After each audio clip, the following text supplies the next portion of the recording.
Uh, Hello and welcome to Media Musings. That's easy for you to say. Currently, we've got Rain and Mark Caesar in the chat, and of course, hello to anyone who is lurking and/or watching in the future. So we are beginning off spooky season. Oh, and hello, Sandy. But we're beginning off spooky season with Spooky season. a discussion of, I think, the first film adaptation of I Am Legend. I believe it is the first film adaptation of it, actually. Look, I know I'm Yeah. supposed to be channel historian, but don't look at me. I have not done any research into this movie. Yeah. Yeah. It's been a week. Okay, folks, it's been a week. I'm British. It's been a week. It has been a week. I've done some extensive research, which basically means I just got the Wikipedia page up about a minute ago. Yeah. This is valid. Yeah. So 1964, and old enough that there is both a black and white and in color version. Yeah. Mm. So, did we all watch the black and white version? I watched the black and white as it was on. That was what I found on YouTube this morning. Yeah. I watched the color, but I think it's it's from the era where like how, for instance, films nowadays get shot in 3D.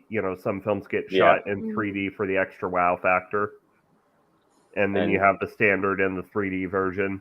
I think that this is probably the issue. The same thing. Yeah. And like a lot of the modern films that have for 3D, I don't see color would have really added much to this film, honestly. It would have taken a lot more than color to add anything resembling modern anything to this movie. Yeah. This movie was look, I like old films. I do. I like old films. Chantilly Lace is on a Sunday afternoon. Sunday afternoon is over. I like old films. But this one was a slog. I mean, I got up to cook food halfway through. It came back and I hadn't missed anything. I was gone a good 20 minutes. It's very slow. I didn't mind this movie, but I would have some of the similar criticisms of the pacing and one or two things that I think should we say that it gets it quite right initially, then it goes and tries and hammers the point home a little too hard. Like the whole, for example, as we'll get into, and by there's a clue in the name of this thing, The Last Man on Earth. It does begin off. I think Vincent Price at the beginning does a very good job of conveying that sort of loneliness and despair of being the only person left a lot on the world. Okay, but then I think it almost. I feel like sometimes it kind of went to a point where the sadness, misery, despair of it gets hammered a little too hard on us. Okay, and I am going to give a tip. Okay, I'll let Ring do this answer first. a couple of the the same type of questions in this in the chat. We are talking about The Last Man on Earth, starring Vincent Price. The Will Smith I Am Legend is kind of a remake / reboot of it. Yeah. There's been numerous adaptations. I think the Will Smith one is, it's blending. I think things from the book, things from this film, things from the Charlton Heston version of this called the Omega Man, which was another adaptation. So I think the Will Smith thing was a kind of blend of all 3, I think. So yeah. I don't know. For me, this film was very. I will say it does have that dated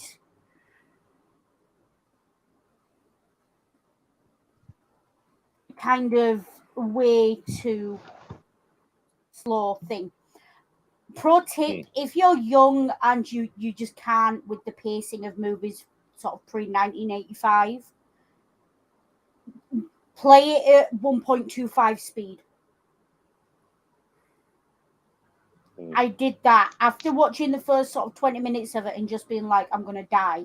And also noticing the time and being like, I'm not going to finish this on time. I watched the 1.25 and it actually, other than when he pours water, you actively, I don't think you would notice.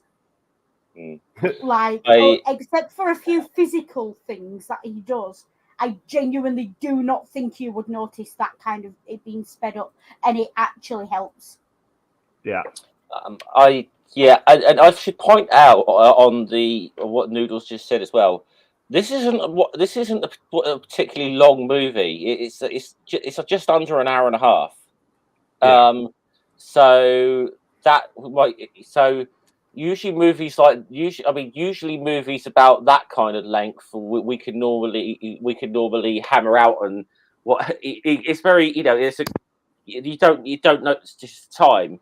It just did feel a bit longer than an hour and a half. Yeah. Yeah. Though I think in the beginning, the pacing really sets the tone. Yeah, I mean, the pacing in the beginning, I would say watch the first 20 minutes or so at normal speed, because that first 20 minutes or so is going to give you that real sense of. It's more of a psycho thriller in the first 20 minutes. It's very. It's not even a thriller. It's existential dread, isn't it? That's all it's giving you. Yeah. But it is very. It's worth a watch, but I would say, be aware. This is what, an 80-year-old film at this point, 85-year-old film. 1964. It's not that old, but it's Yeah, no. It is. It's getting on. 80-year-old getting on for it. It's getting on for 60 years now, I think. Yeah. Oh wait. Yeah. It's Sorry. coming up on. It's about 58 years old. So I think this is it. This is at a time. Like I said, I think the timing of this as well is that this is around about the time, I suppose, where you had some films that were still done in that sort of older style, and you were just starting to see cinema change a bit at the same time in this period. And this, I would imagine, I would imagine, even if we were watching this in the 1960s, this might feel like a little throwback to something a bit earlier. Yeah, I mean, this film is definitely pushing pension age, isn't it? Whichever way you look at it. But it's there's a few really important points that are made really early on in the film that I think are worth discussing, especially in the context of horror, but also just generally as a media trope. The way it plays with time, I want to talk about. This thing of him keeping the calendar on the wall and drawing the calendar, and the way it plays with time and space. And I think it's very telling that he marks out the calendar in the same way he marks out the blocks of the city that he searched. It's like one feeds the other. I would say, if for those who are obviously more familiar with, say, like the Will Smith thing, which the Will Smith one, there's quite a lot of, it's quite action heavy as a movie, isn't it? I Am Legend. This is definitely is not. There's not a lot you would call in the terms of action really in this movie. And I know, I know there was sort of, obviously, should we say, limitations on the zombie stroke vampire thing, and and they they're talking about vampires, but really these are kind of zombies, really, aren't they? It is kind of ironic how in this version they're called vampires. They have the weaknesses of vampires. Yeah. But they shuffle around what you think of as zombies, while in the Will Smith version, they're called zombies, but they move around and act like vampires. Yeah. Yeah. And I believe it. I mean, in the book, they're sort of described as being being very quite sort of agile. Whereas in this movie, it's just the sort of. I think it's one of those things with this movie. If you'd have made them move like regular human beings, I think the limitations of the I think the limitations of the era would have kicked in, and you would have had it would have been very difficult, short of dressing all of the supposed dead people in black, to differentiate them on screen. And there wouldn't, in this movie, the shorthand for these creatures is how slow they move. Yeah. So without that, what have you got to differentiate them from other human beings? Yeah, I think that was I think probably it was a necessity because of the time period, I would say. Yeah. Yeah, Mark's right, but yeah, they are you could say they're a bit more Shaun of the Dead in this. Yeah, but I suppose in a way, I'll go on, Noodle. No, go on, you go. I suppose in a way, though, I suppose you could say this movie is the start of the whole zombie apocalypse genre. I suppose you could say. Yeah, I mean, what I find really telling is that it takes the Dracula tropes, because the first Dracula movie was only what? 1930s, 20s, Google it. 1930s. I am frantically Googling. And I wouldn't mind. I wouldn't be surprised if Vincent Price is the one who played Dracula in that as well. Bela Lugosi, David Manners. Bela Lugosi, yeah. Yeah.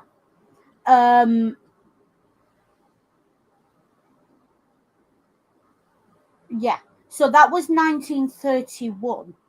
So you can see where the tropes came from. Because what I think a lot of people don't realize, and this is just general information that I know, but again, Google it, double check, because I'm working off the top of my head.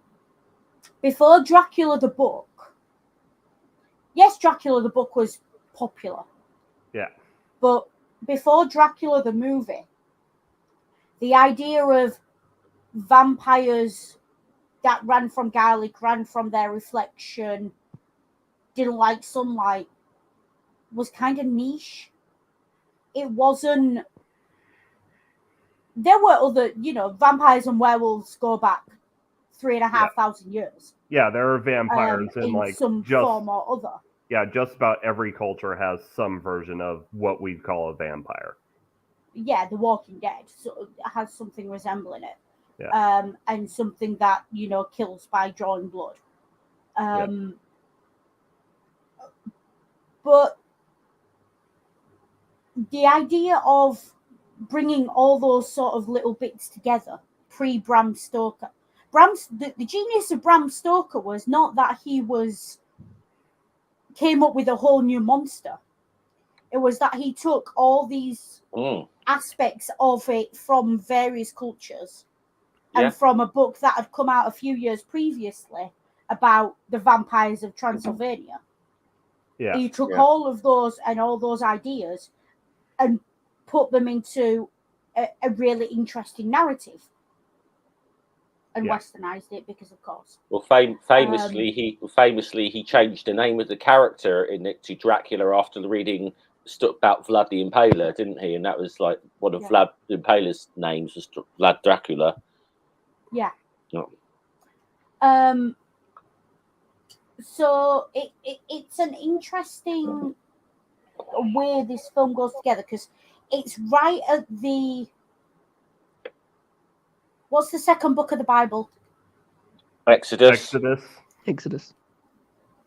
Yeah. So it's not the genesis of the vampire genre, but it's kind of the Exodus.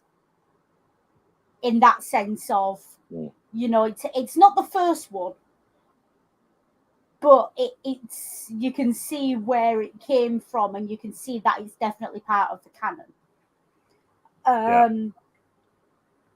If you want to run with that as a metaphor. But the thing with this film that I found really interesting, this does something that is actually really, I'm going to say the word progressive, but that's not quite the word I mean. It was ahead of its time in the way it portrayed monstrosity. Because if you think about it, the idea of films in which the protagonist, spoilers for a 6-year-old movies, folks, in which the protagonist is the monster, that's quite a recent concept. Yeah, like, I mean, even 1938's, film adaptation of Frankenstein didn't go with, Victor Frankenstein, didn't go with the book's major theme that Victor Frankenstein is the monster. Yeah, and not the Frankenstein itself. Yeah. And we see that in more modern cinema. We're in an era of cinema where the anti-hero is more interesting than the hero. We're not in an era... In the context of modern cinema, you cannot have paragon heroes anymore. Because as an audience, I say this, the English-speaking Western audience. Yeah. We've been through too much, culturally, socially, politically, economically, in the last 30 years. We've been through too much to believe in a purely paragon, idealized hero. That's why Captain America is no longer, Mr. Hoorah America, because that doesn't sell anymore. He's the PTSD-ridden, guy with multiple loyalties, because that's what sells now, because people want a hero who thinks and a hero who's not perfect. Because they understand that the politics behind the hero when it's not perfect. Yeah. And so this film and the themes of this film, I'm not surprised it got remade as I Am Legend with Will Smith. Yeah. Yeah. Because it's right in that era of imperfect heroes. Yeah. I mean, obviously, this was something that, because this was obviously one of the themes from the book that it did get it across, because that was the sort of central thing that the book. That's why the book's called I Am Legend. I Am Legends, that is the name of the book. And that is the sort of thing where I think even he himself comes to the realization that he's the monster at the end. It's been a long time since I've read that book, but so my knowledge of it is I could Can we put a pin in that, because him realizing that he's the monster, and then his final words in this film are very telling about the nature of humanity. Yeah. And I think that's definitely a conversation to have. Yeah. But that's the end of the film, so let's hang on to that. The whole thing with passage of time, and it's very, look, it's an old movie, it's going to be slow, just watch it at 1.25. You could probably get away with it. They talk so slowly at 1.5 speed. if you don't mind them talking a little bit like Wally. Yeah. But 1.25.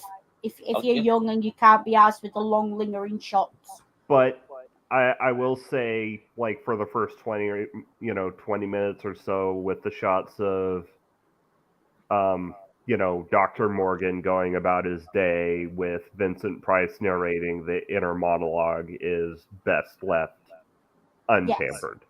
That's best Absolutely. left untampered with. I feel that's one of the best things in this movie. Honestly, is that because of that, just that opening with that, with the way that's setting the tone, I think is very good. Yeah. Yeah. No, absolutely, don't mess with that. But once you pass that bit, once pretty much he sits down to watch the projector, you can speed it up. Oh yeah.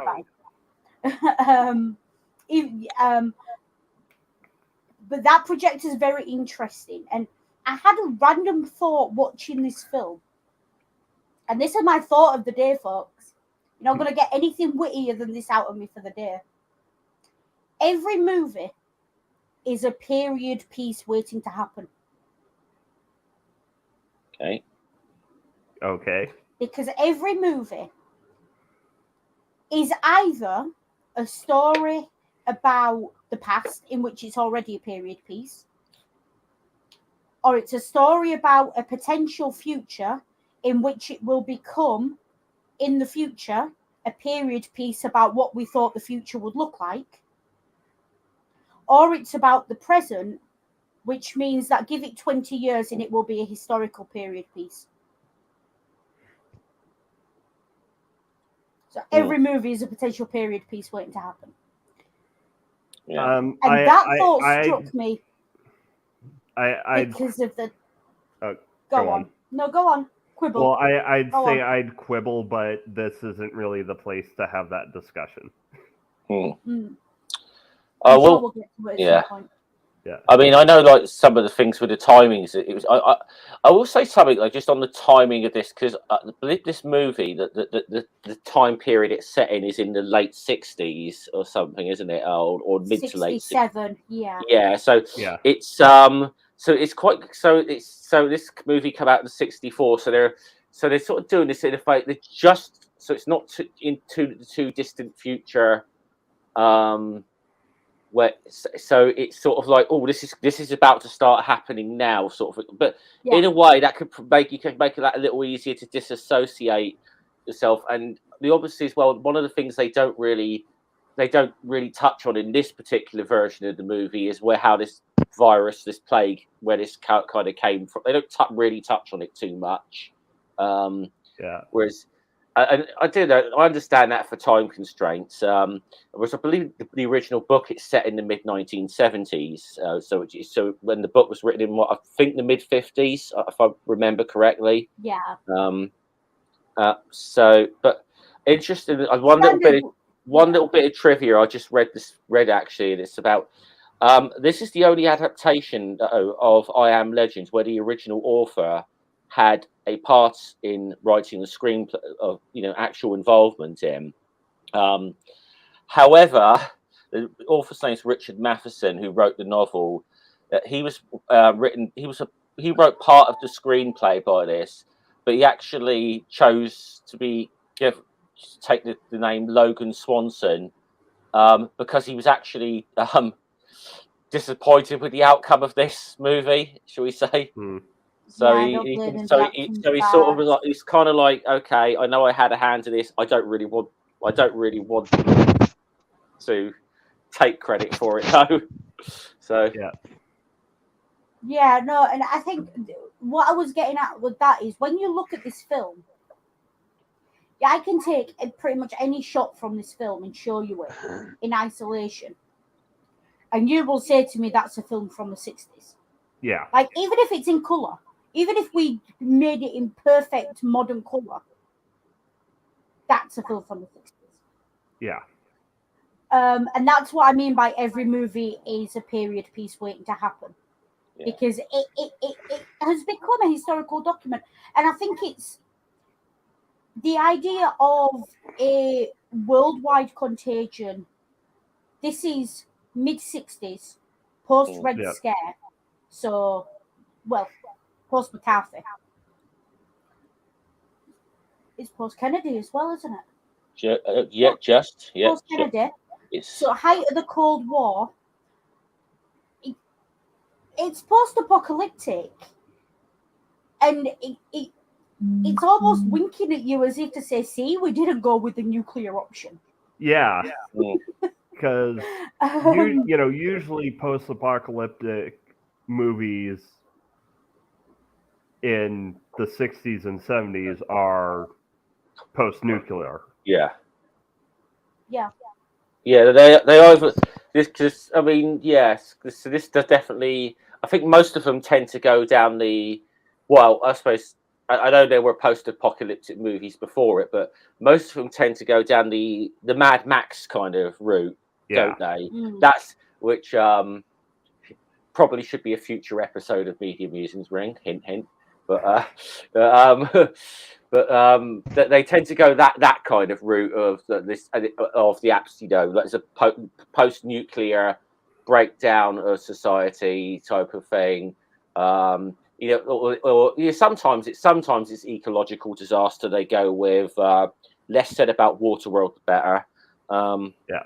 But yeah, this is a very different post-apocalyptic story, without a doubt. Mm-hmm.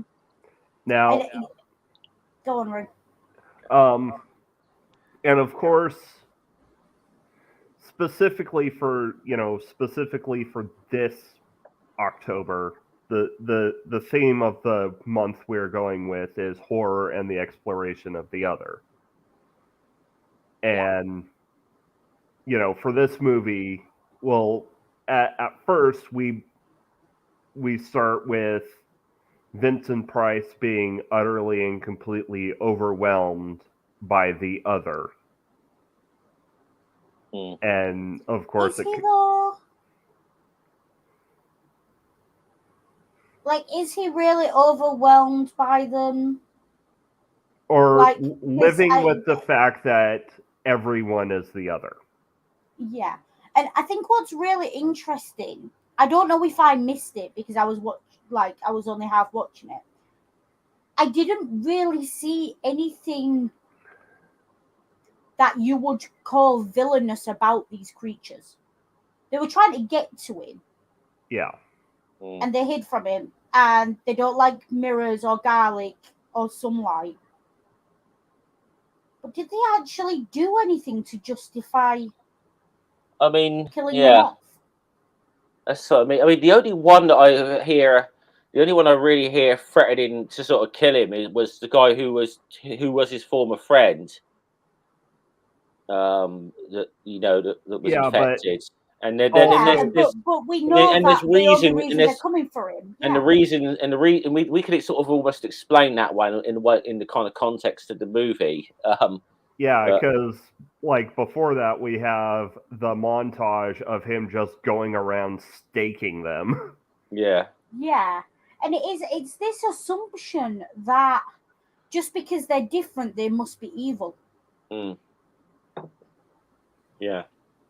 Which post-Red Scare is a very courageous theme to go with.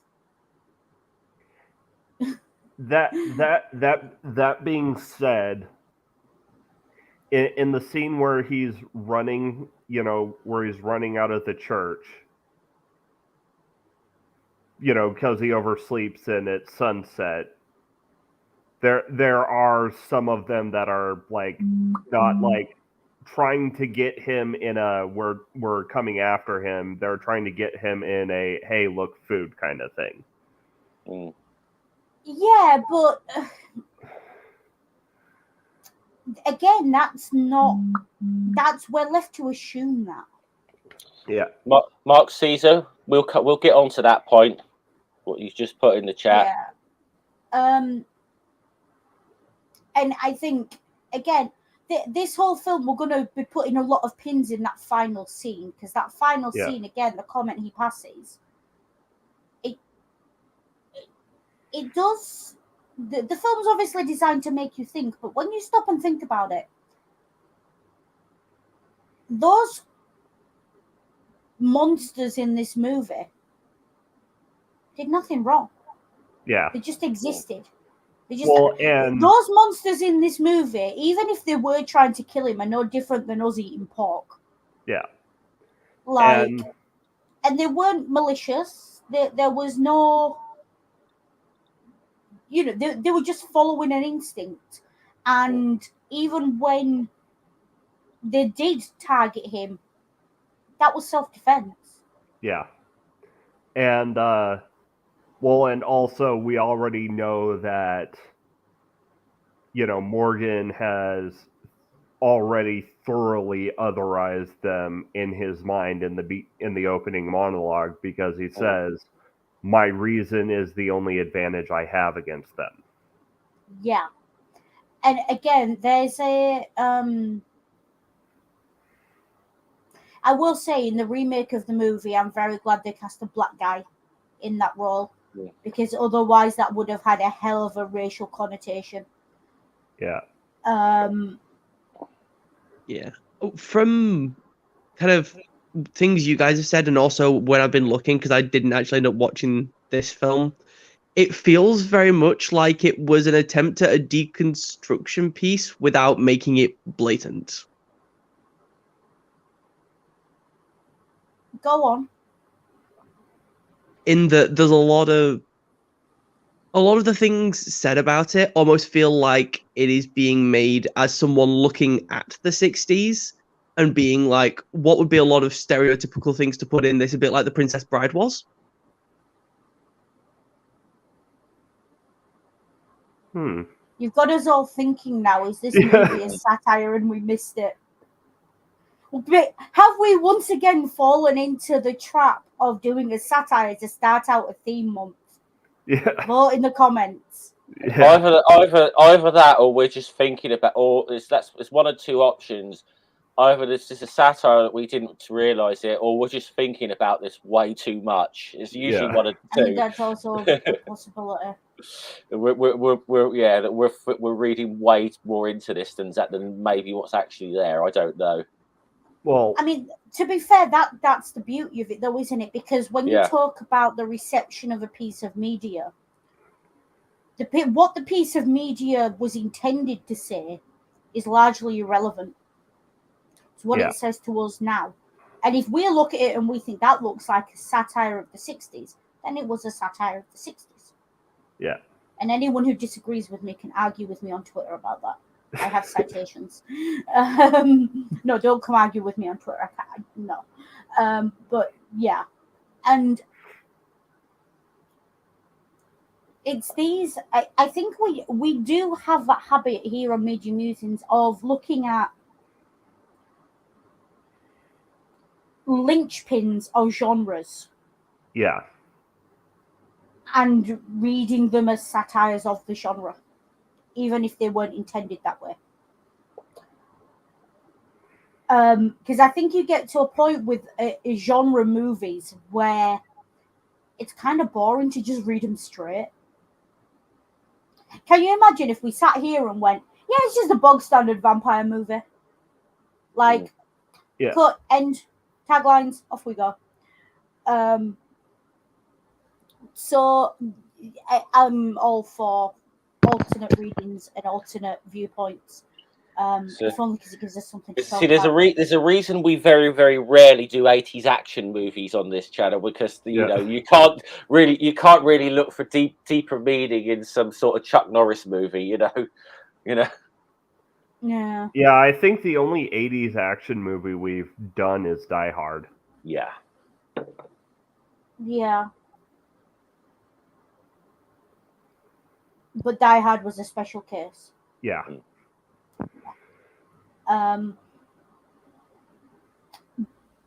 But there are one or two things in this movie that I want to pick out. Because we're talking about othering, and there's this whole in-group, out-group thing that is established early on, especially in the flashback, which is very difficult to tell it's a flashback because it's all in black and white.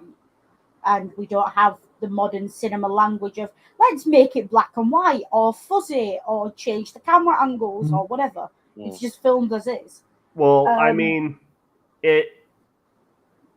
In the are you talking about while the flashback during the movie?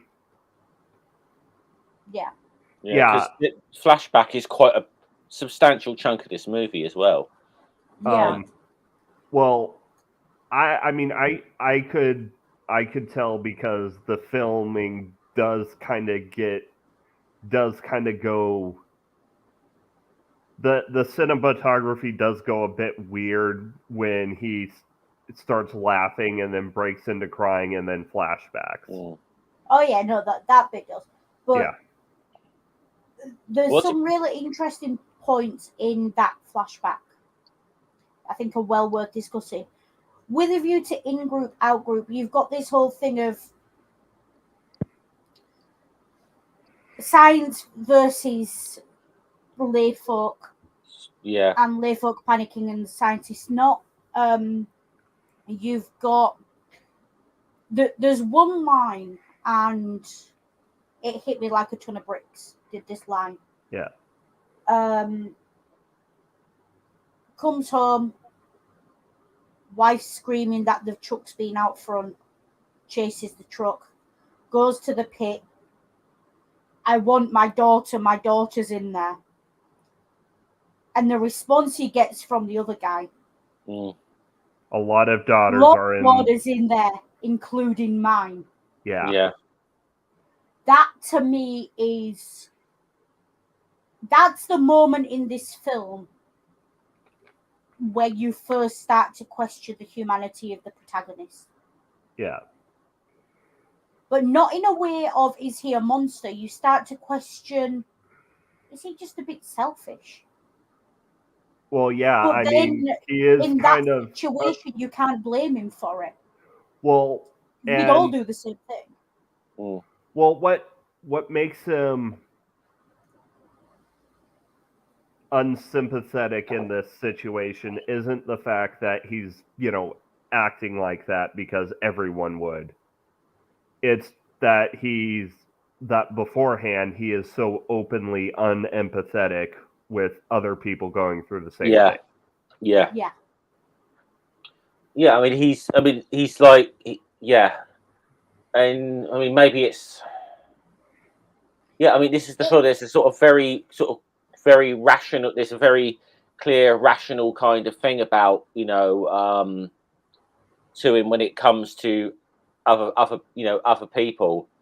And I mean, maybe it's one of those cases of, we can maybe all be a bit like that until something hits, until it affects us directly. Yeah, maybe some people are like that when it does hit them directly, because he's got that almost, not a diagnosis, folks, but he's got that almost disordered affect of very... The lights are on, but no one's home.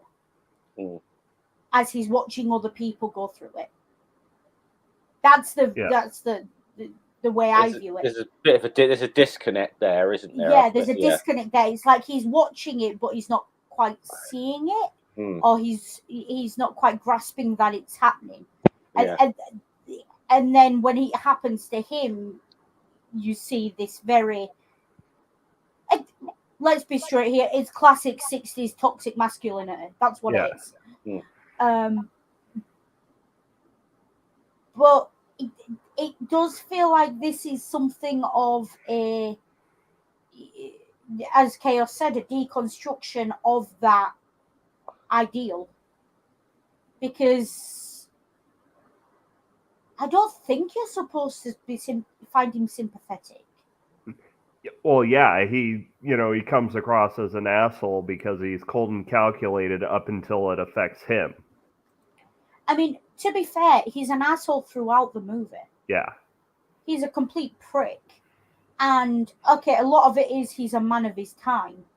But I don't care who you are. I don't care what time you're in. I struggle to believe there's a woman alive who would let a man manhandle her the way he did that woman he found and just stand there and take it. Yeah. And I think that the entire point of this film is he claims that he's clinging to his reason, but everything he does is fundamentally unreasonable. And driven by emotion. But driven by emotion and fundamentally unreasonable and not logical. But he's in a fundamentally unreasonable situation. And an unreasonable response to an unreasonable situation is entirely reasonable. It's perfectly, if you're mad in a mad situation, then you're not mad, you're perfectly normal. I don't like using that word, but well, I mean, in very simple terms, an unreasonable response to unreasonable. Yeah, can any of us say we would behave all that much differently in that situation? Well, I don't know. I, for one, would probably be growing garlic instead of going to the store to get it out of the freezer. Yeah, but to be fair, you'd probably be making Molotov cocktails. Yeah. Because that's, yeah. You'd be making Molotovs and, like, hiding the vodka from me. Like, that would be how that went down. Yeah. But to be fair, I'd probably be making flamethrowers. So,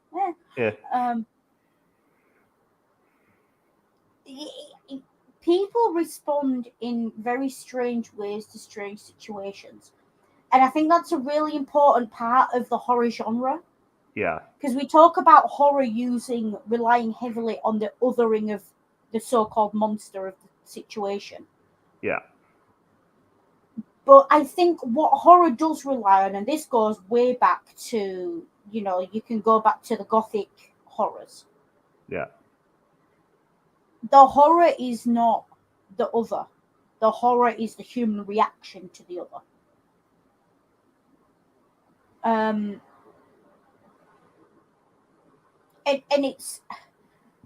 you get and it's one of those things where the guy's clearly gone through something very traumatic. Yeah. Like, at the best of times, he's traumatized. Yeah. Now, am I saying all traumatized individuals are assholes? No, I'm not. But people respond to it in different ways, and he hasn't had an outlet for 3 years to that trauma. Yeah. Well, I mean, he hasn't had any healthy outlets. Yes, thank you for the clarification. Yeah.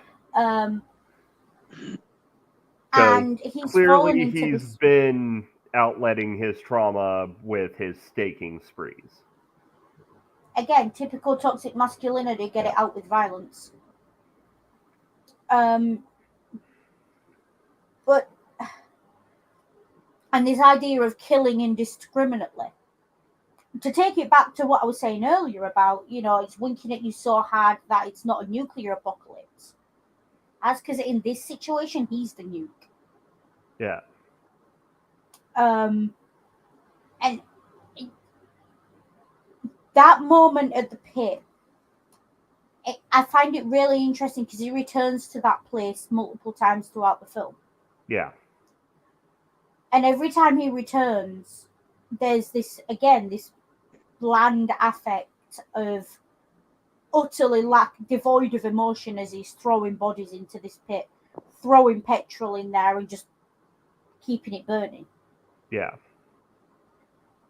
And he's clearly doing it without thinking about it, because how the hell do you kill a real human being and not notice? Yeah. Like,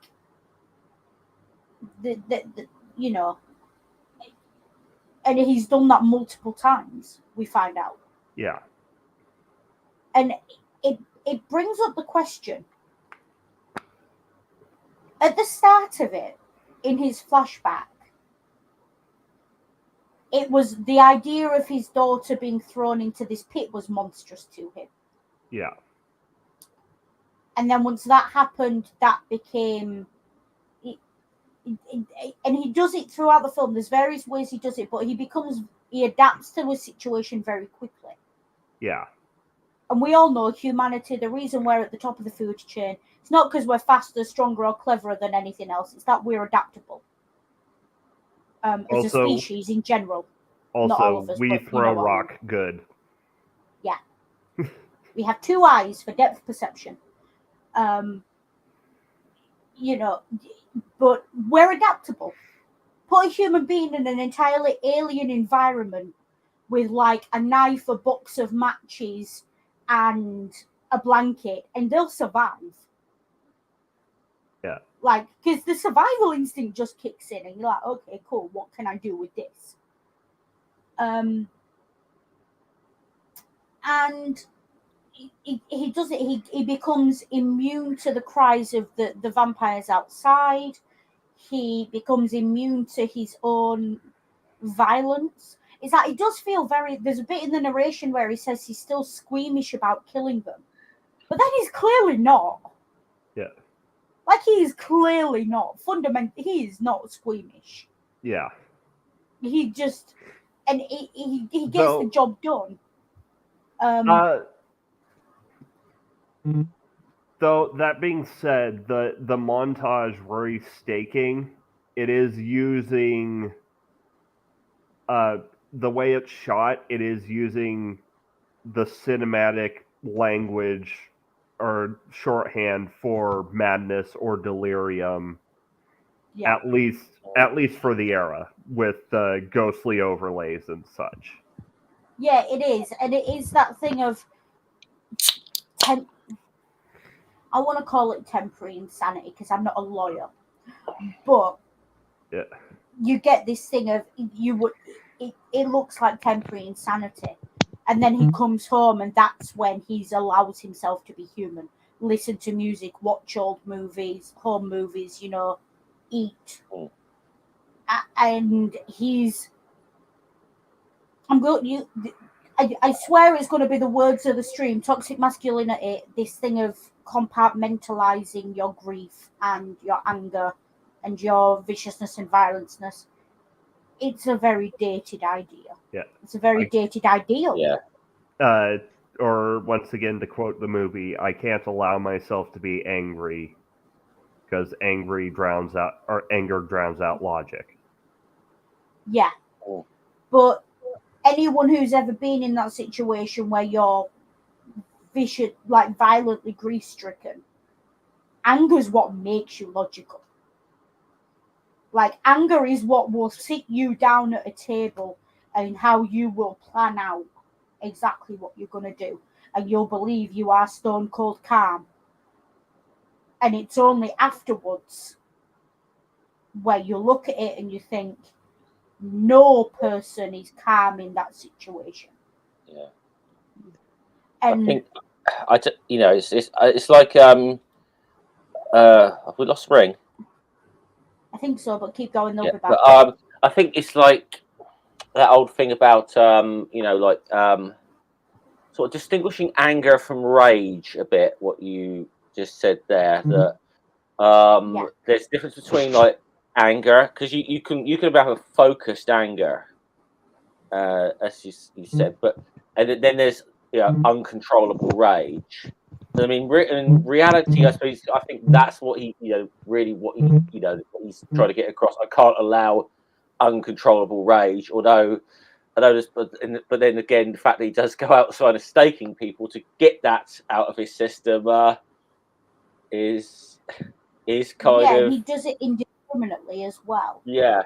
He just goes on. I mean, essentially goes on killing sprees to get it out of his system. Yeah. And going on killing sprees to work through trauma is definitely a conversation for next week. Yeah. Although that takes it even further. No, that's for the week after next.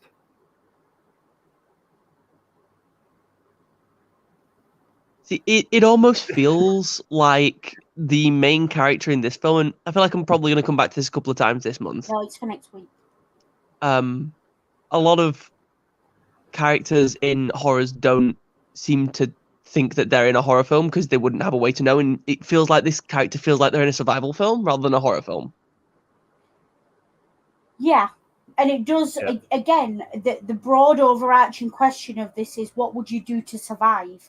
And at what point does survival become not worth it? Yeah. And I think this film's very good at pointing out that unless you have a mental health condition, which if you do, please, from the bottom of my heart, we want you here, so please get the help. But unless you have a mental health condition, there's little or nothing that should happen in your life that makes you want to end it. Yeah. Like, truly want to end it and take that step. Not absolutely think about it because you've had a rough day. Although, to be fair, if you're joking about it, there's probably an indicator. Healthy people don't joke about suicide, folks. Yeah. I learned that one the hard way. But it's... that makes me feel a bit worried about a joke I made the other day, but I won't repeat it. Again, are any look at the world around us? Are any of us in a reasonable, healthy situation? I will say that I did clarify, but that I was speaking in a metaphorical sense when I made the joke. But yeah, no, that's fair enough. But it's so you see this guy believe he's the last human being, believe his best friend is trying to kill him, lose his wife, lose his child, lose any resemblance to normal, and still he's fighting to survive. Yeah, and not only lose his wife, but lose the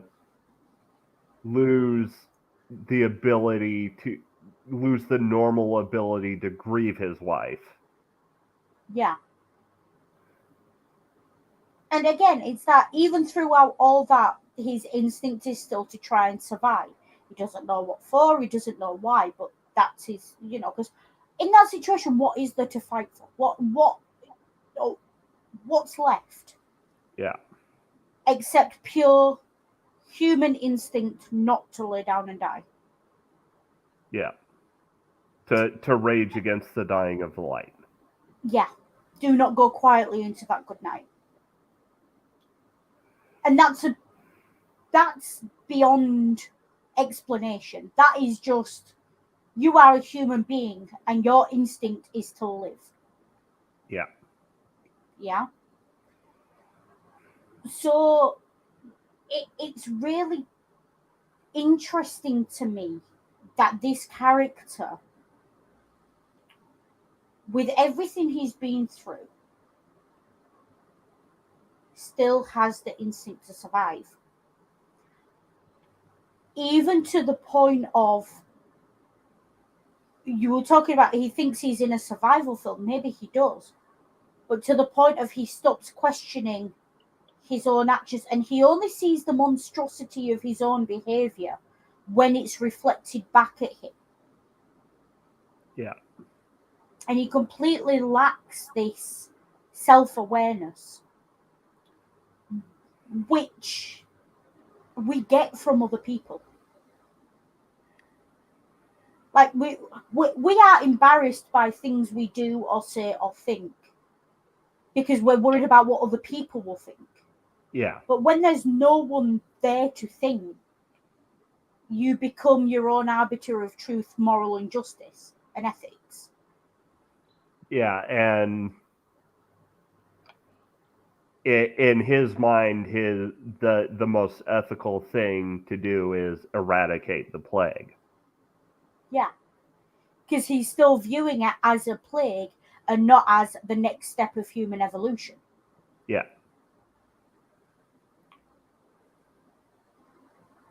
And there's an entire conversation in there about how the world changes and how people struggle to change with it. Yeah.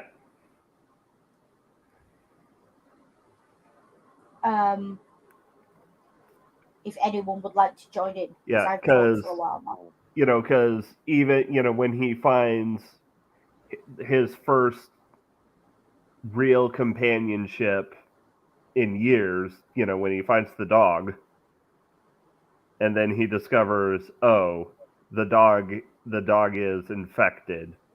And then we see that, like, a dog-shaped tarp with a stake stuck in it, and he's burying it. Yeah. And again, that's interesting because that's the only burial we see. The dog and his wife. Well, we see his wife's box. Yeah. Marble case, whatever you want to call it. Mausoleum. But the dog is the only other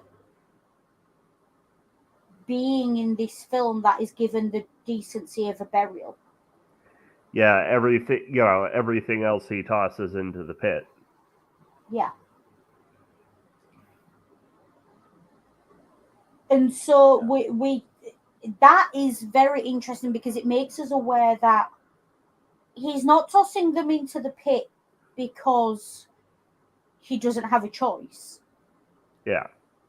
He's tossing them into the pit because he doesn't care enough to give them a proper burial. Yeah. Though granted, the sheer volume that he's killing, can you imagine if he tried to dig graves for all of them? Yeah. The movie would have been over like in a night. Yeah, because he'd have just.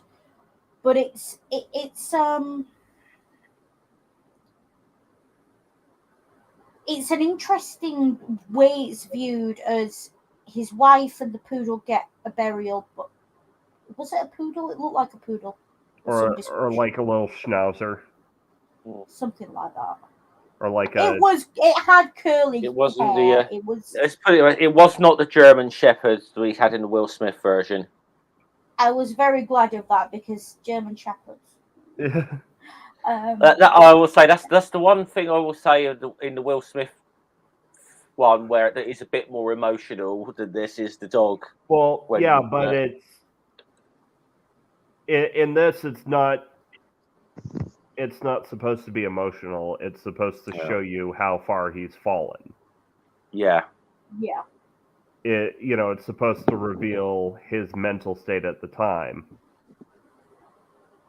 That he's in, yeah. But I think what it does that's what it's supposed to do. But what it actually does is show you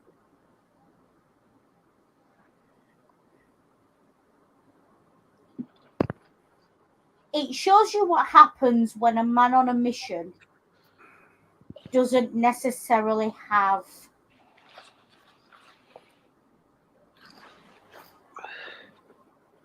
the scope to care anymore. Yeah. And he's very tunnel visioned in this entire movie.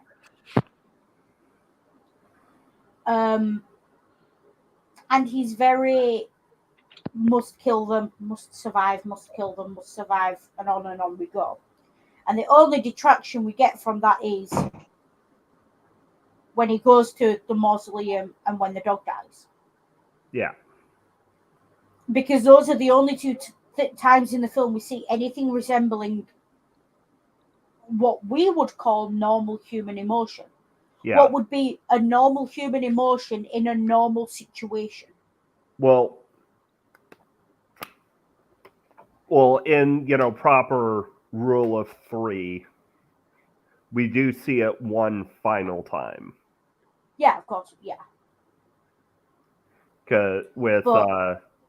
With the woman when he discovers that he can actually cure them. Yeah, and if you look at the way that's shot it's very intimate the way he treats her, and the camera angles, and he's very gentle with her, which is a massive contrast to the way he's behaved previously. Well, yeah, especially since the first shot before it transitions to the scene where he's doing the blood transfusion is he's looking at her and he's grabbing a steak. Yeah. So obviously that's supposed to subvert your expectations a little bit there. Yeah.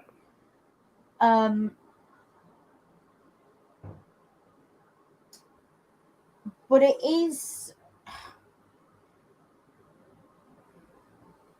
it's classic cinema sort of trope of how do you soften a very unlikable character, give them a dog and give them a woman. Yeah. Yeah, make them save a woman and pet a dog, and they'll be likable. It's a classic, and it's a classic of horror films as well. Like, if you watch a lot of horror films, the protagonists of horror films, not the villains, not the villain protagonists, the victim protagonists, in inverted commas, are not likable people. Yeah. Like, it's a generally accepted truth in horror that if you survive the first 20 minutes of a horror movie, you're not a good person and you're not a nice person, necessarily. Like, you've got to do some nasty shit and give up on some of your morals very quickly if you're going to survive. Unless you happen to be, like, the only virgin at Camp Crystal Lake. Yeah. You know, because there is, you know, a subgenre, you know, i.e. the slasher flick, where the whole point is the villain is punishing the, you know, the anti-puritanical iniquity of the modern youth. Yeah. Well, yeah, and there seems to be, I think there's definitely a sort of, I think it was, in a way, horror films have kind of gone on. There's this big thing of that you kind of start. I don't necessarily say you're sympathetic to the villain, but of the piece, but generally the people, we say, getting killed are by and large sort of not very good people in their own right.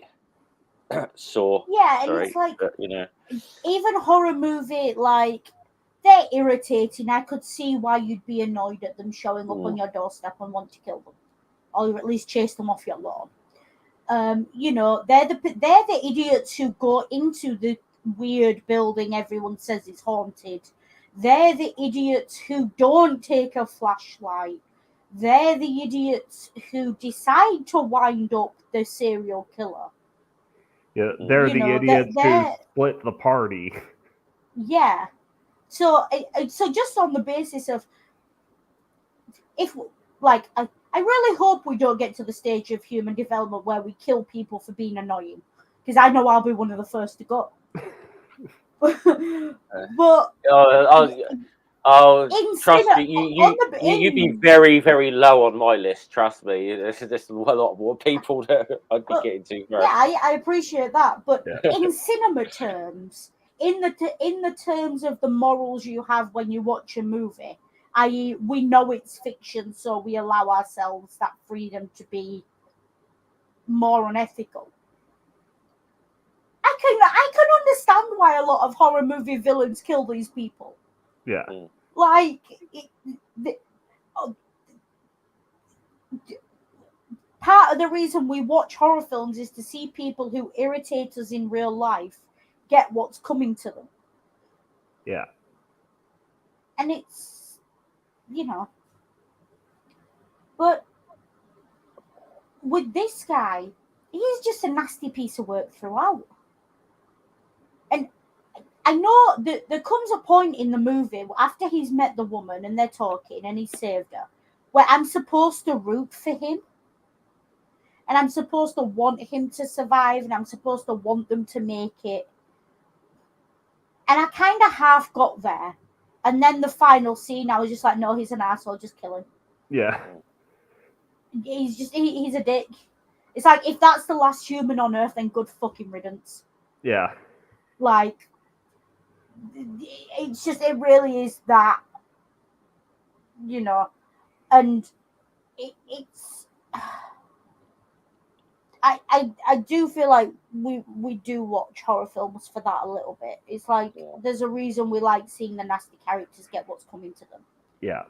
But I think obviously though that the whole, you know, the real whole point of this, what it gets to at the end of this movie is when he's become as much of a legend to this new society as like vampires were to the old society. Is what the whole thing is. You know, he's gonna, in this new society, that whatever's gonna come out of this, he's gonna be the what they parents tell their children bedtime stories about to scare them, you know, like sort of thing. Yeah, he's gonna be the monster under the bed. Yeah, I mean, the like it ends like the last shot of the movie is the woman calming a crying child, saying it's okay, he's dead now. Yeah, we're safe now. And again, we've danced around it, so let's just get to it. This final scene with him, because there's not much more to say about the film itself. Yeah.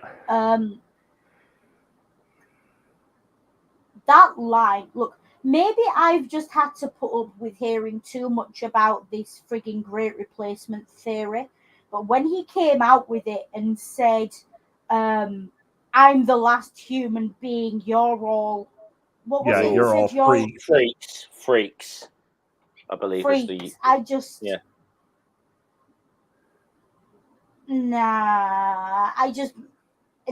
was the moment my brain just went, nah, kill him. Just kill him. He's not worth it. Kill him. Yeah, I read a transcript of that scene as I was looking through notes shortly before this, and I looked at it and I genuinely went, you could replace Last Man on Earth with last, white person, straight person, whatever, and it would just... And it would be the same movie. Yeah. Like Last Straight on Earth. Okay, if it was Last Straight on Earth, what would it be? All the zombies would be drag queens with bedtime stories in their hands. And it would be the same movie. Or it could be Last White Man on Earth. It could just be surrounded by black people. Or it could be... And that's why this film made me think so strongly of the Red Scares and McCarthyism. Because that's what it's tapping into. Yeah. It's tapping into it's like probably why I didn't find this film scary. Because nothing about it's frightening to me. There's nothing. I have never been at the top of the human food chain worrying that I'm going to be replaced by quote unquote lesser beings. I'm going to say it's something that's like a vampire stroke zombie movie. There's nothing really that I would about this that I wouldn't really view it in the horror kind of genre so much. Well, not in the sort of more traditional sense, but it's. Obviously it's an inversion on the monster movie, I suppose, if anything. But like the only thing like really like unsettling, aside from how horrifically ill-adjusted Dr. Morgan is at the beginning where everything's all empty. And you have that existential dread of being absolutely alone. Yeah. Yeah. That's unsettling, but it's not frightening. It's not a movie I wouldn't watch after dark. Yeah. It's not. It's not that episode of Doctor Who with the empty child where I was scared to go downstairs after I watched it. Are you my mummy? Yeah, exactly. My parents got me on that one. As is spooky aside, I watched that episode in my bedroom. My dad, after the episode was over, sent me downstairs to make a cup of tea, and it was like 8:30, 9 o'clock. It was dark. I was like, no, I'm not going down. I'm scared he's going to get me. And they were like, no, just go down. Don't be an idiot. I went down, and as I got into the living room, my dad rang the house phone off his mobile. I screamed and dived for the light switch. My mum just came running down the stairs like, Becca! But yeah, that was a frightening thing. That was fear. This movie is just... It's not. And again, I don't think it's just because dated cinematography, black and white, slow. I don't think it's because of that. I think it's because fundamentally, I can't I personally cannot.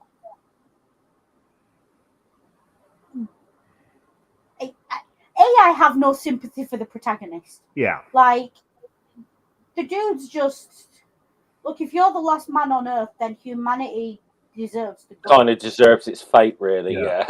Yeah. Like, because if you're the last, then the fact that you even think you're the last, as you're in a room surrounded by people who are just trying to protect themselves from you, that's very, yeah. But yeah, I think in that sort of vampiric scenario, you select a plot of land, you grow a meter of garlic all around the perimeter, and you get on with shit. yeah, you grow garlic all around the perimeter, and you only leave the perimeter to go collect supplies, and you do it when the vampires can't get you, and you just, yeah.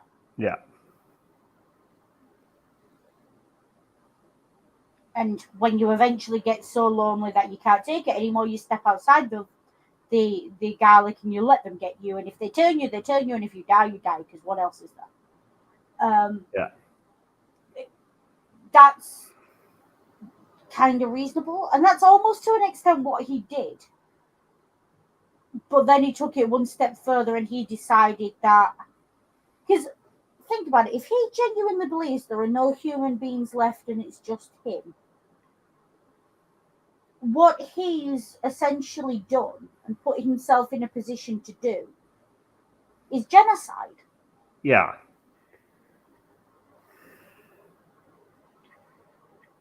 And he's decided that his survival matters more than the survival of what is arguably an entire new species. Yeah, I think it seems to me, especially because the protagonist is supposed to be intelligent, that he could have easily survived that, killing minimal vampires, and lived. Yeah. And I think that is why even though I haven't seen it, I find it really difficult to empathize with this protagonist. Is that it just seems so dumb. He's a dick. Every aspect of this movie tells us he's intelligent, but he's just not. Yeah. And it's one of those. Look, a noodle rant, hissy fit incoming. Yeah. Look, if you're a writer and you're writing a character who's intelligent, they need to actually be intelligent. You can't just tell us they're intelligent and then them be a dipstick. Because that's how you get books like The Da Vinci Code, in which the character's great intelligence is that, and I quote, I remember what I see. Well, duh, so do most people. And, it's this thing of, an audience, you can only suspend disbelief so far with an audience. Yeah. And this guy, yes, he had the scientific know-how, but and it's the classic thing, he had all the brains in the world and no common sense. He understands the science and he can do this, that, and the other, but he doesn't have emotional intelligence. Well, yeah, and he doesn't have basic common sense half the time. Like you said, you'd have grown garlic, not rely on the supermarket. Yeah, and what would he have done if that generator in the supermarket had failed?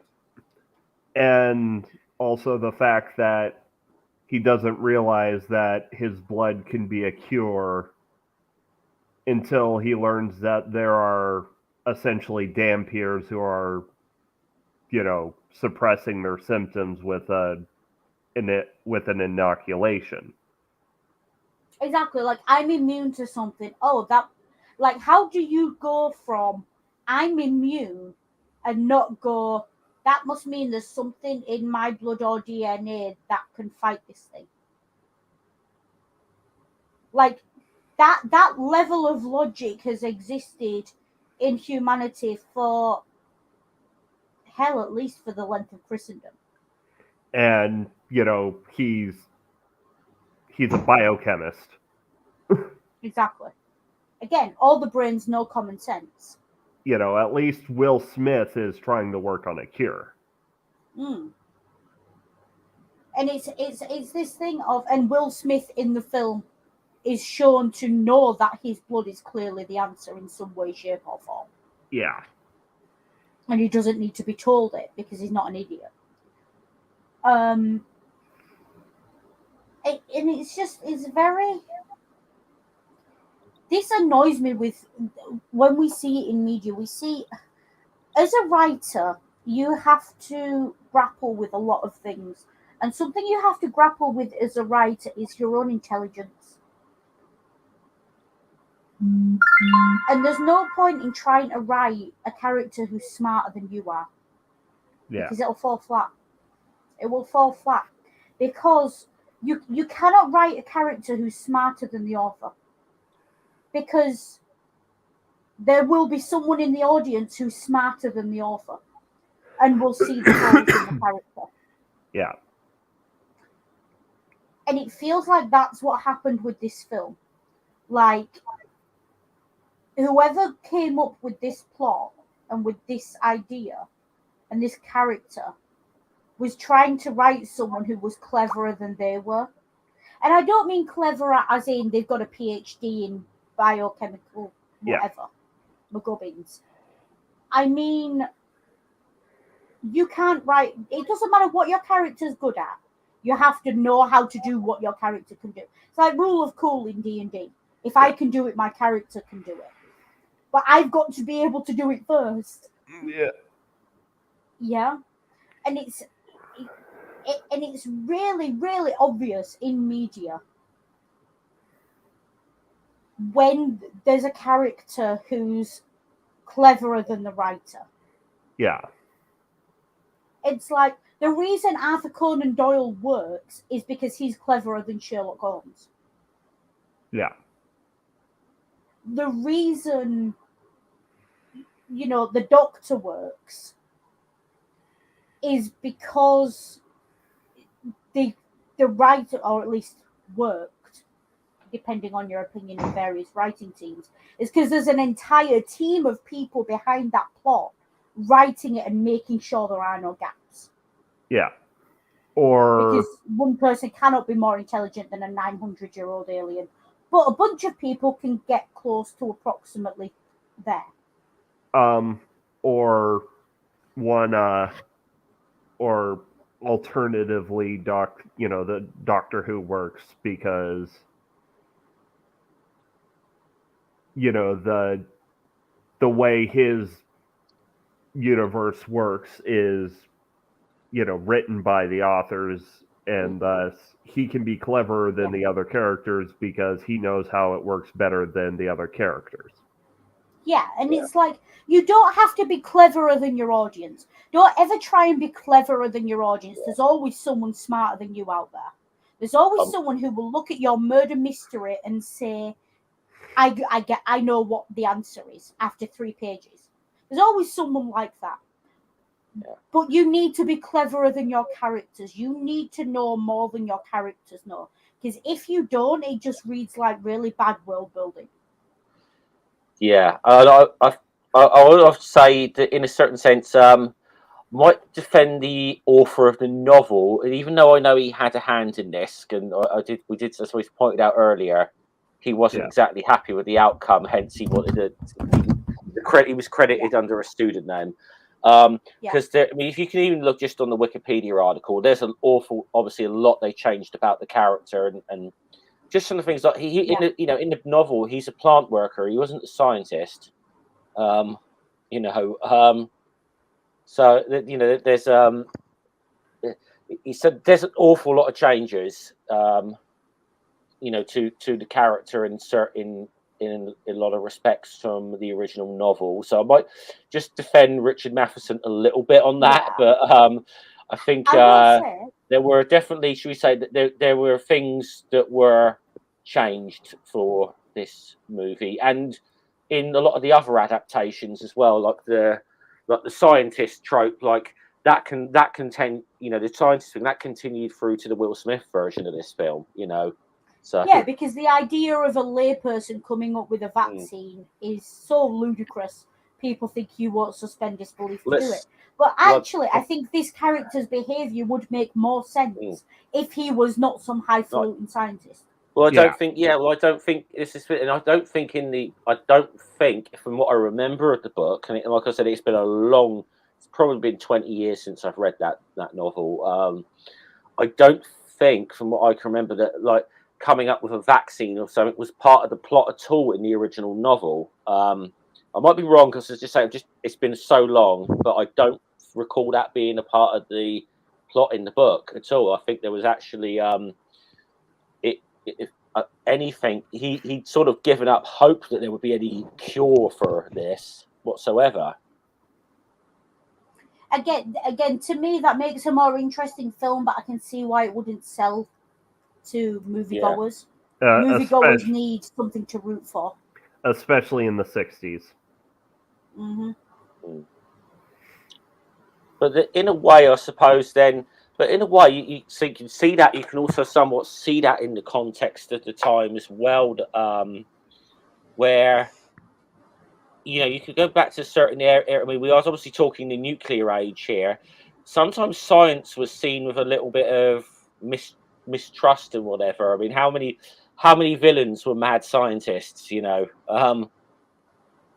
I mean, just look at the anti-vax movement. That hasn't changed. Yeah. So I'm going to say, not that suspicion or fear of science has necessarily gotten any better since this movie's been made. But you were kind of in that. You're in that sort of you're in that the nuclear age and so on. You could see that there was a little bit of fear of what science could do and where we would go. And so the whole sort of idea of that old saying as I forget which I'm sure it's been used in numerous movies. I think it was actually Jurassic Park or whatever, where the guy says you just thought about whether you could, you never stopped to think about whether you should, kind of thing. It's like this was. And again, 60s, 70s, 80s, we don't like to think about it, but those eras, the Catholic Church still had a fair bit of power. Religions were still reasonably homogeneous, insofar as, if the Pope stood up and said, when the Pope stood up and came out against stem cell research. Because the assumption was always science is going to go, and the point of religion is to hold it back and to keep it in check, or at least that was the pro-religious argument. Science wanted to know how, and religion told you why. This was the pro-religion, pro-science argument of being two sides of the same coin. Still held a lot of weight, and I think to an extent in modernity still does, although not necessarily in this group of people. I'm just, religion doesn't tell me why. Religion doesn't tell me to stop. Basically, that this does. But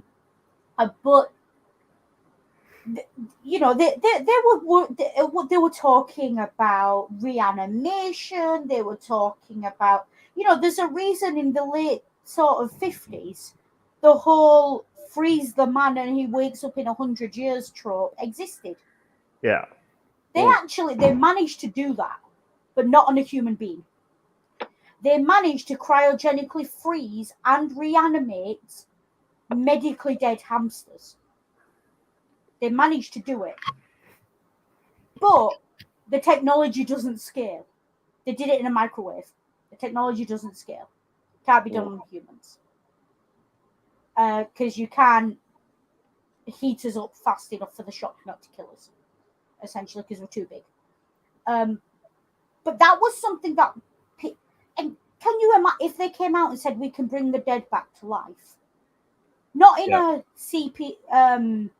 CPR, they've been dead 2 minutes, let's give them a shockwave. But we can bring back someone who's been dead a week, a month, a year. Can you imagine the moral and ethical conundrum that would create in politics, in society. Yeah. Yeah. And these were very real questions they were grappling with in the 50s and 60s when the book and the movie were made. Or they thought they were grappling with them. And, you know, nuclear was this big thing. Like, the bombs had been dropped, but no one knew what came next. You know, we're talking about, this was, what, 1967, we said? 1964, the film was 64. made, yeah. So this is post-Cuban Missile Crisis. This is the era of the red phones. This is, you know, mutually assured destruction is a thing. Like, the idea that science and ethics and science and morality don't go hand in hand was dead at this point. Yeah. It wasn't even... If you tried to say, no, but science is morally... has no moral imperative, you'd have been laughed out the room. Yeah. You'd have been called a madman. And you know, I just want to say something quickly. Just going back to what we were saying earlier about this whole the thing with the original author. There's a little more info here that he actually did write. Matheson actually wrote the original screenplay for this adaptation. But the reason he actually wanted his name taken off and there was a pseudonym was given was due to the rewrites. So this film obviously was nothing like what Matheson himself pens to be this movie to be. So yeah, exactly, and that's as well. And I mean, I can see Sandy in the chat saying they lived through it, 3 Mile Island meltdown. But that era, the idea of saying that we must go as far as possible with science and must not let ethical or moral considerations stop us. Yeah, that was okay. It wasn't a settled argument, but it was a very lively argument going on, and it's still going on to an extent. Yeah, you know, we still argue about the ethics of stem cell research, designer babies, you know, nuclear power. We're still having all these conversations. Yeah, and you know this, and because of course I bring it back to comics, but you know this is 2 years after the first appearance of the Hulk. Yeah, exactly. Yeah. Again, what happens when science goes too far? Yeah.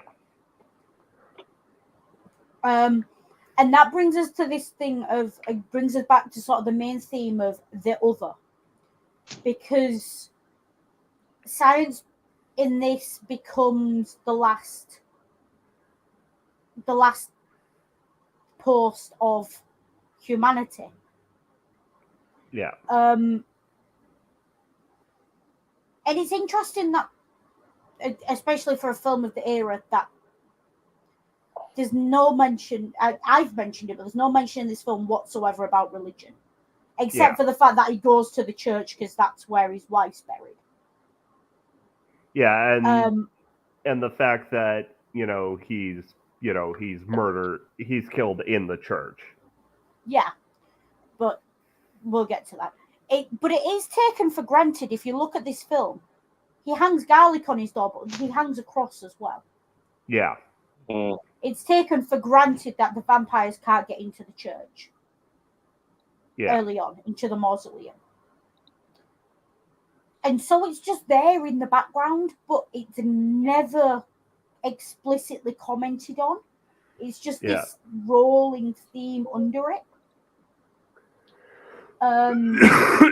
Which is interesting because it almost becomes a luxury he doesn't afford himself. Yeah. You know, he goes to the mausoleum when he's mentally gone, and you get the impression that if he'd have been in as close to his right mind as he could have been that day, he wouldn't have gone there. You get the impression he wouldn't have gone to the church if he had anywhere else to go. And it was his last resort.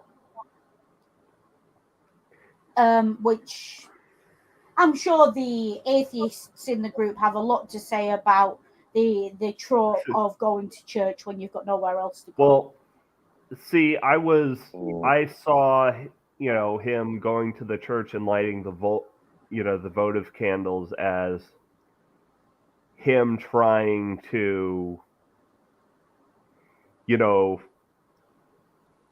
hold on to the last shreds of what he thought made him human. Yeah. Keep, or symbolically, symbolically, keeping the light of civilization going, even though he's also got that constantly burn pit. I would say this. I'm not going to say too much about it. If we were talking about the 2007 Will Smith version of this movie, I would have a lot to say about religious undertones, but because it's a very different, it's a very, very different movie to this. But when that's not the movie, that is not necessarily the movie. That's not the movie we're talking about. But I would say yes, if we were talking about that particular adaptation of I Am Legend, I would have a lot to say about religious undertones and sort of pretty Christian messaging. Savior characters, and should we say giving up on, and the whole thing is he's kind of he's given up, and the woman who comes in tells him there's hope in God, and that's that sort of thing. That's what I think the biggest and I think this was the biggest letdown about the Will Smith version of it, is it got away from the very, very central theme of I Am Legend with the novel and like this movie and whatever. That in that version, Will Smith's character did not at any time to me feel like the villain. Because Will Smith's audiences won't stand for him being the villain, whereas in the original Vincent Price, that's a can you imagine if you went to see a Will Smith movie and he was the bad guy? Yeah. You'd want your money back. I'd like to see him have a go at it. No, but if it was something like this where it was kept until the end of the movie, and then it was just so fun fact. That's not Will Smith's brand. Yeah. And obviously, you think Vincent Price had a bit more of a reputation for playing villainous characters, But fun fact is, there is an alternate ending to the Will Smith I Am Legend where he does realize that he is the monster. Yeah. But it was cut from the movie because it didn't screen well. Yeah. Exactly. And that's never going to screen well. Because there's also, again, with the Will Smith version of this movie, there's the racial dimension of the movie. Yeah. And of the romantic subplot. And, like, casting the black guy as secretly the villain all along. Oh.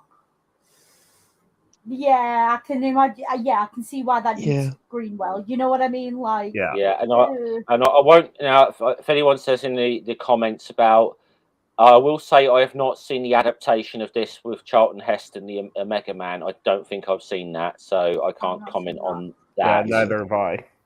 So. No, I think even beyond the race element of it, I think Will Smith being the twist bad guy would almost go down as badly as Jeremy Irons being the primary good guy. Yeah. The only thing I do remember with the Charlton, I haven't watched it, the Charlton Heston version, is it did caused a bit of a stir at the time it was made because of an interracial kiss being depicted on film, which was still a bit taboo when that was made. But that's about the. And I mean that carried over into the Will Smith, Yeah.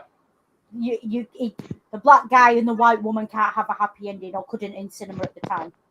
Yeah. I think we're getting to the point where that's about doable now. But you will see that the majority of interracial relationships you see on screen, and I promise once you see it, you won't unsee it, the majority are black woman, white guy. Because black men are dangerous to white women, and that's the trope. Yeah. That's the trope that black men are dangerous to white women. That's not what I think, that's the trope. Yeah. And there's still that hangover of a white woman with a black guy is somehow worse than a black guy with a white than a white guy with a black woman, which is its own entire thing and not relevant to this. Yeah, something it's like, once you see it, you cannot unsee it. something patriarchal misogyny and holdover racial superiority issues. Yeah, basically. And all of that. But so I mean, I think it was a very interesting casting choice to put Will Smith as the lead in the remake. It definitely knowing that they cast Will Smith in the remake almost retcon softens the end of the original, because it's like, yeah, but there's a reason the Will Smith remake is so different to the original, because can you really see not even Will Smith but any minority actor coming out with that line in the death scene?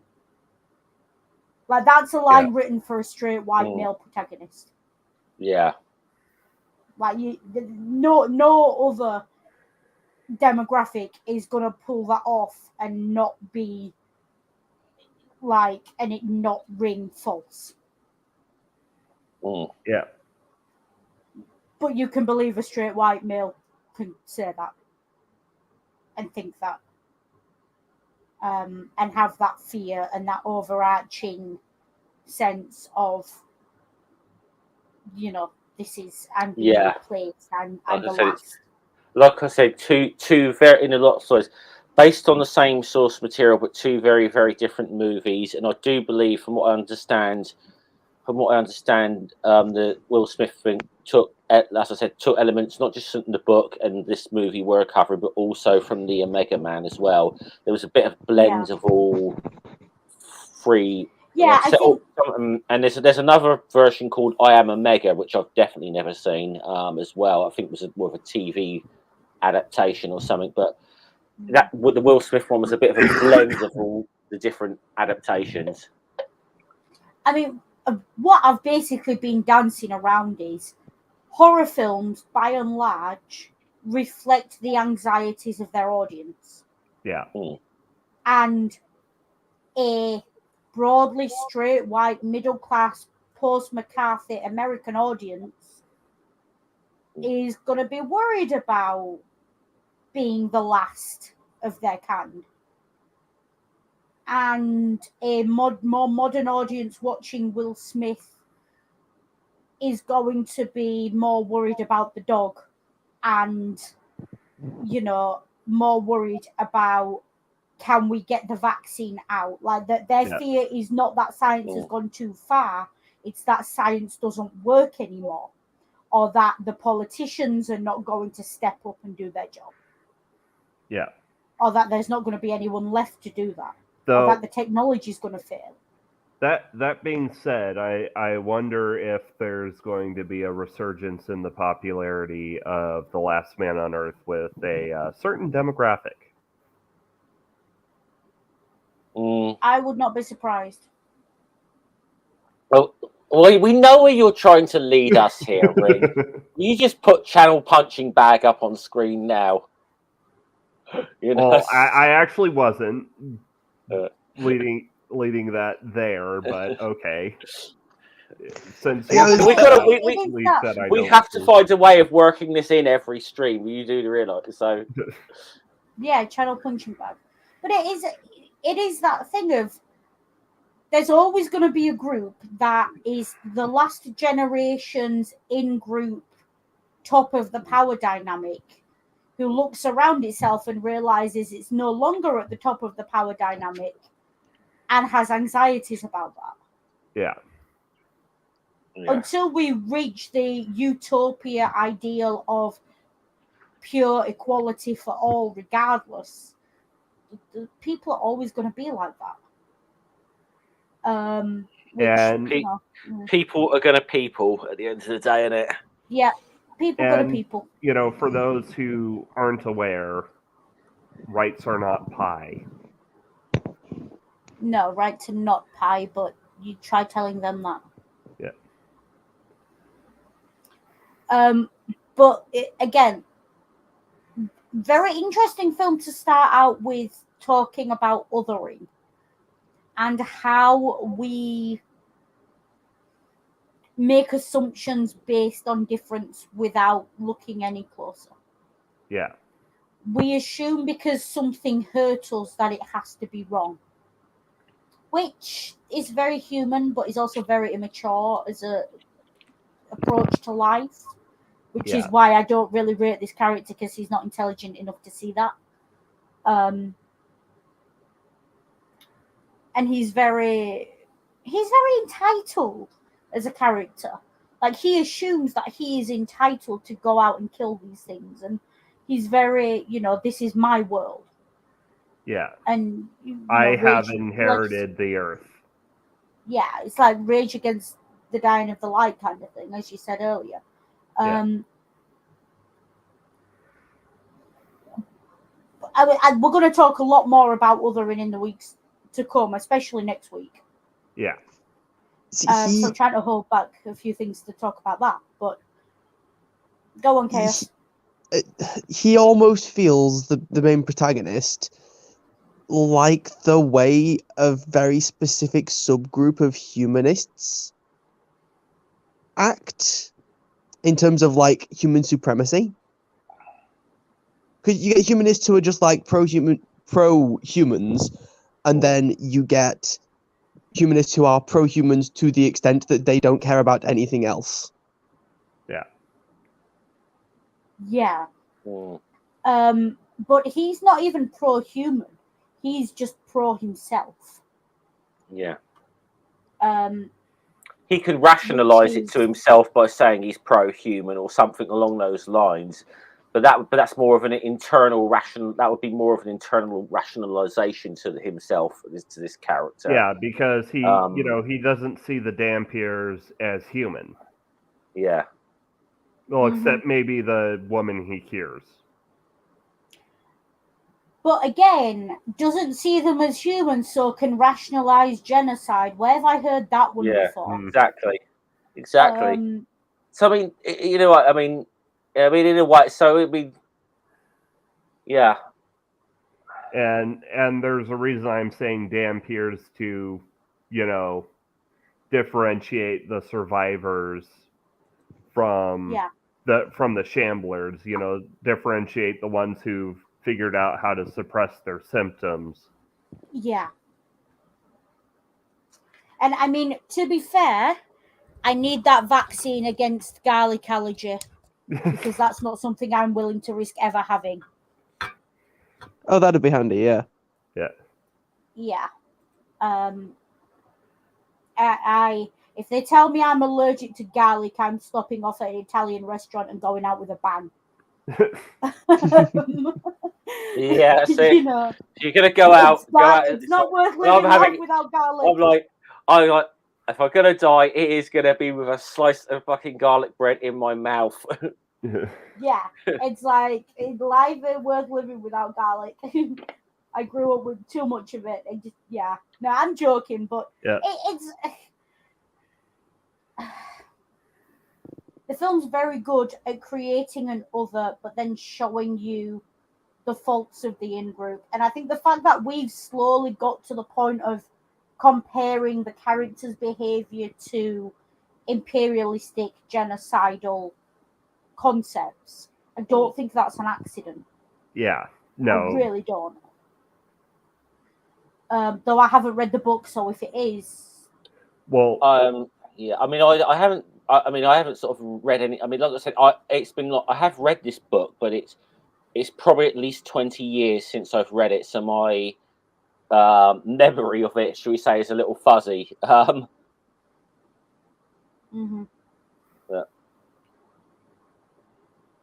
yeah, I mean, it's an alright film. Would I watch it again? Probably not. I'd probably go watch the remake. Yeah. Purely because I don't necessarily like black and white slow movies. I think in a way, I'd say for all its faults, this is definitely, I would say, a more faithful adaptation than the 2007 one with Will Smith. I think this is a little more, in some respects, I think this is a little more faithful to the original source material, even though it does make some huge alterations as well. But I think because the main, because like I said, I think the main, I said this earlier about the main theme of this, which the Will Smith one obviously does not do. The main theme really of this book is the coming to the realization at the end that the protagonist is the real monster, is the real villain of the story. Yeah. And I think, and that's for that reason, for me, 90% of my issues with this film are that I find the protagonist unsympathetic, and therefore I think if I was in the mood for something that was a little bit more cerebral, required a little bit more forethought, required consideration of the nature of good and evil and humanity, it's a film that's worth watching. It's definitely the kind of film I'd expect to find in an entry-level philosophy class based on cinema. Yeah. It's not necessarily a film to sit down and watch with popcorn. It's not necessarily a film to sit down and watch if you're tired, because you'll fall asleep because you're used to action in modern times. It's actually, I'll recommend, like I did, Sunday morning, if you've got an hour and a half spare, watch it. That's about... Yeah, I mean, it's worth watching to be able to say you've watched it and to be able to think about these themes. It's not necessarily... It's a film I think you'll have to be in the mood for. It's not a film you just put on willy-nilly. And it's a film that I think you'll either love it or hate it, and I think a lot of the why you love it or hate it will be how prepared you were for what the film is trying to say. Yeah. And if you were prepared for that and you're willing and you're open-minded enough to grapple with it, you will at the very least appreciate the film. Yeah. I think love's a strong word, but you'll appreciate it and what it's trying to do. I don't think necessarily if you just fire this film at someone and say, watch this, they're going to appreciate it. I have to say, because I mentioned this before we went live when I came in, that I watched this movie for the first time this morning, and to be honest, I didn't have any. I was just like, oh yeah, what can we do? You know, better watch this if I'm going to appear on Ring Stream today. Better actually watch the film, and I never heard. I honestly never heard of it, and then it obviously after a little while of watching it, it sort of dawned on me. Oh, this is an adaptation of I Am Legend, and that I didn't know. It sort of dawns on me. This is I Am Legend. So there you are. I stupidly thought the Mega Man was the first adaptation, but yeah.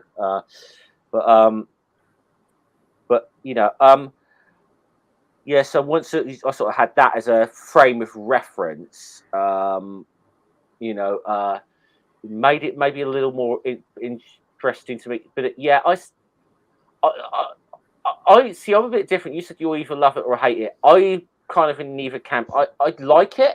I wouldn't say it's a great this is why movie. I clarified after I said that. As I think you will either appreciate it for what it's trying to say, or you will be irritated at it for saying that when you were just expecting a popcorn movie. Yeah. And I think, as I said earlier, I think sometimes, like it very initially, I thought it got the point of like his predicament of, the despair and loneliness, whatever he feels for feeling alone in being the only human left in the world. I think initially Vincent Price, the way it gets that message across very well. Then I sometimes feel like when we get to the whole scene, you have the breakdown or whatever, when the film starts rolling, I almost somehow feel, okay, now you've beaten me over the head with it a little bit. Yeah. See, for me, that was probably one of the most human moments for that character, because people do crazy shit when they're grieving. Yeah, like People beat themselves around the head with their grief, and people, and we as a society, as a culture, just as a species, we have a real problem with publicly acknowledging that grief and loss and bereavement exists past the funeral. We have a real problem with that, and exists outside the anniversary of death every year. We have a real, like, the idea of someone, grief becomes inconvenient very quickly in our society. Yeah. The idea of, just look at, go and ask your work, go and ask your boss how many days off work you get if you lose a family member. You'd be lucky to get the day you found out and the day of the funeral off. Well, I can tell you now, my work. If you're involved, like with an immediate family relative, and you're planning a funeral, you get 5 days off plus the day of the funeral. Anything else, you get the funeral. That's what you're officially allowed off. The idea of planning an entire funeral in 5 days is ridiculous. That's ridiculous, and grieving in that time, that's ridiculous. Yeah. No. Also, but this is what I mean by the idea of. This is why a lot of people end up getting This is why and I can tell you this, and it's not, and this isn't like a lot of people, I'm sure, will end up. They'll end up going to a doctor or something and getting signed off with, like, depression or something, because of what they're going through, because they can't function, and they kind of need the sick note or whatever the stuff, because they're not given that grace from there.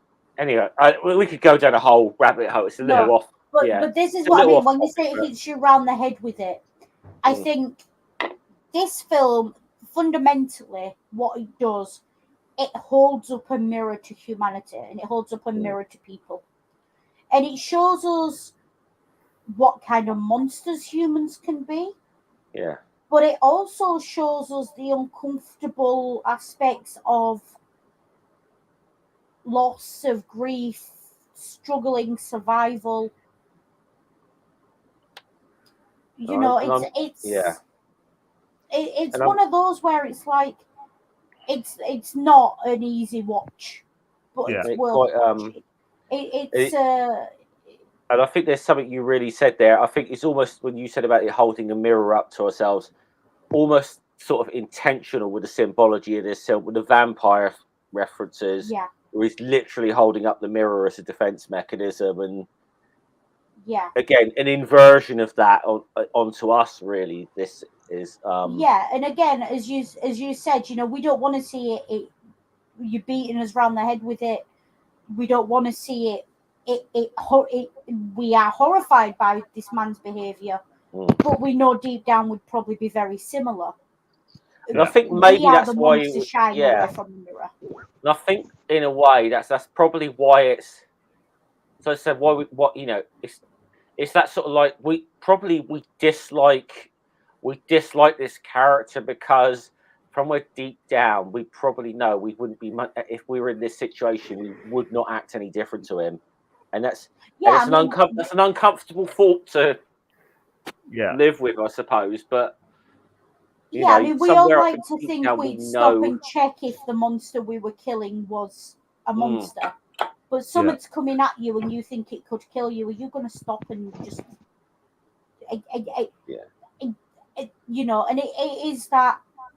And again, the entire message of this is that he's the last human, and humans are monsters. That's what this film is saying. And I think that's a pretty good final thought. Yeah, I think so. So as the old saying goes, why are people? Yeah. Why are people? Chaos, you got anything coming up? Pardon? You have anything coming up? Not within a short enough frame of time for it to be worth mentioning? Scummer? Probably gonna. I'm trying to work on some ideas through a video. I might get out hopefully sometime next week. So it's more. It's some thoughts on something of so we say certain certain arguments made by certain Christian apologists, which I feel I need to address in a certain way. We'll leave it at that, I think. Yeah. That's enough as a teaser. I don't. When do I ever have anything on? I'll be here next week as usual. That's what I have on. And as for me, if I feel up to it when I have the time to do it, I'll probably be working on some Dungeons and Divinity stuff. But otherwise, next week we are doing Silence of the Lambs. Yeah. So preemptive trigger warning for that, but you'll enjoy. We are talking the film, obviously, not the book. We are talking the film. Yeah, yes. Anthony Hopkins. Yes, we're talking the film. Enjoy if you know about the story. Funnily enough, I've never watched this film all the way through, so I'm curious. I'm surprised. It's one of those cult movies that everyone knows the plot of and everything knows. I'm amazed knowing how much you love the Hannibal TV series. Yeah. Well, this is the thing. I keep saying I'm going to watch it, and I've just not had time since I got into Hannibal. I've been too busy reading fan fiction. But funnily enough, the only movie I've seen that we're covering this month is the one at the end. This is valid. This is fair. Yeah. Though I will say, Scummer, in my defense, I was going to watch the series of films in the order they should have been in, i.e., Hannibal Rising, Silence of the Lambs, Red Dragon, and then that's the order of release. That's the book. If you want to go chronologically, the first book is Red Dragon, then Silence. Yeah, no, I'm on about Lambs, within the plot, not within the release dates. Oh, with the books, Red Dragon's the first book released. No, there's a prequel, Hannibal Rising. Well, yeah, that was written. Yeah, that was written like. I see you mean. If you go chronologically, but I mean, in terms of release date, Red Dragon's the first book released. Yeah, Red Dragon's the first one released. I was planning on doing that, and then I watched Hannibal Rising. Hannibal's, to be honest, Red Dragon, Hannibal Lecter's barely in it as a character in the book. Yeah, I'm not surprised. It's not really his. He's actually I've read very. The book, but it's not. Yeah, it's not really. When they did the film version, they made him a far more. Anyway, we can talk about that next week. We'll talk about that next week. So there's a teaser for next week. What you might be hearing next week. Yeah. So let's be honest. We're talking Silence of the Lambs. We're going to end up talking about the entire Hannibal franchise. Yeah. Hannibal Lecter franchise. But we'll stick to the movies and books at least, rather than the TV show, because that's a whole different stream. Yeah. One that Noodle is trying to get me to do. You will watch that TV show. You will. I've watched the first series of it. I for whatever reason, it's something I mean to get back to watching, but it's well worth watching. I'm squeamish. It's not that bad. It's not that bad, I don't think. Well, so anyways, taglines. Chaos. Have a day, and remember, communication is key. Scummer. I don't really do taglines, but I'm just gonna say solidarity and enough is enough, and people in the UK will get that reference. And as always from me, take care, be good, and if you can't be good, remember, use your noodle. Support your union. And remember, the purpose of a storyteller is not to tell you how to think, but to give you questions to think on. Too often, we forget that.